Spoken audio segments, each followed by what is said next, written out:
Yun, peace, magandang umaga. Natapos din ang busy week, natapos din ang paglilipat namin. So, makakapag-vlog na tayo na maayos nito. Seryosohin natin. Yo, gutom ka na. Aga pa. So ayan, dumaretso na tayo ng Kadiwa para mamalengke dahil wala nang stock sa tindahan namin. So may small business po ako, so kung hindi nyo matatanong. So ayan, bumili na tayo ng siling green, kalamansi, mahal lang kalamansi ngayon. So ayan, sibuyas, di tayo bumili ng labuyo, apakamahal ng labuyo ngayon mga pis.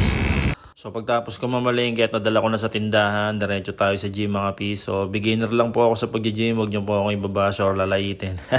So isa lang din akong tatay na gustong mapabuti ang aking pangangatawan para in the near future makasalamuha ako, makasabay ako sa peak age ng aking mga anak. Gusto kong maging mas malakas para sa aking pamilya. Bali nakapag 1 month gym na pala ako mga pis nung December, pero hindi ko na na-vlog yung kasi sobrang busy din, tsaka syempre nakakahiya, beginner Bali with coach ako no, nagbabayad ako ng per coaching, so 450 a day, biruin mo yun, talagang ang mahal din talaga. So ngayon bago lipat kami, puro labas yung pera, naisip ko na wag muna mag-coach at talagang mag-aral lang mabuti sa YouTube. Sana kung may mga experience din kayo dyan o may pwede kayong ibahagi, open ako, pwede nyo akong turuan. Sa ngayon, ginagawa ko naman po lahat ng makakaya ko. Nag-aaral ako ng maigi sa YouTube o YouTube Bambig ka. So, ayan, kung ano-anong pinapanood ko na makakatulong sa akin. So, lumipat na rin ako ng gym kasi nga bagong lipat kami. Mas convenient, mas malapit, walking distance. Kaya nakakatuwa, pumabor din sa akin.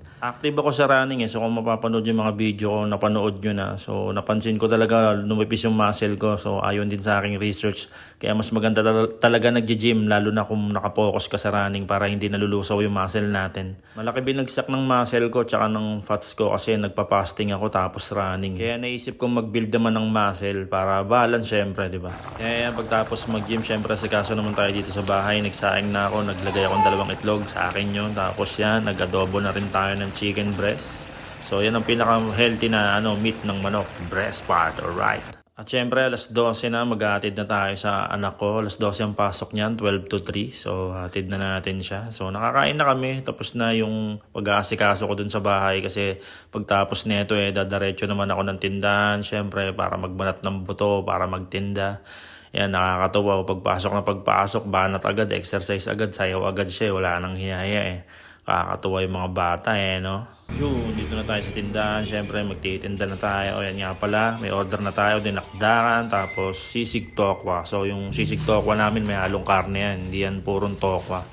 So, may twist yan. So, yan nga pala si Utol. Kasama ko sa munti nating negosyo.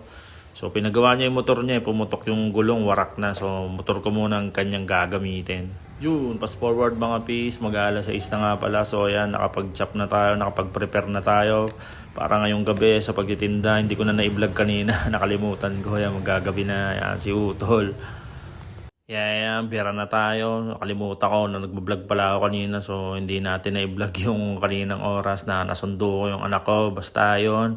Ganun lang naman. So, ayan, magtitinda na tayo ng malupet, mga peace. Ayan nga po pala yung munti kong negosyo. So, 5 taon na po ito. Meron po tayong, Tambalasi Crispy Sisig. So, ayan po yung brand name ko. So, since 2020, naisip natin yan. So, marami na rin tayo napagdaan ng ibang negosyo. Pero, ito na yung naging brand name ko at talagang tumagal na naging bread and butter natin, mga peace. So, kung mapadaan man sa feed mo to, pa-subscribe naman dyan, palambing naman. Tapos, kwentuhan malupit ulit tayo sa susunod, diba? Yan, trabahong malupit palagi, bawal tamad. Ayos! Alright!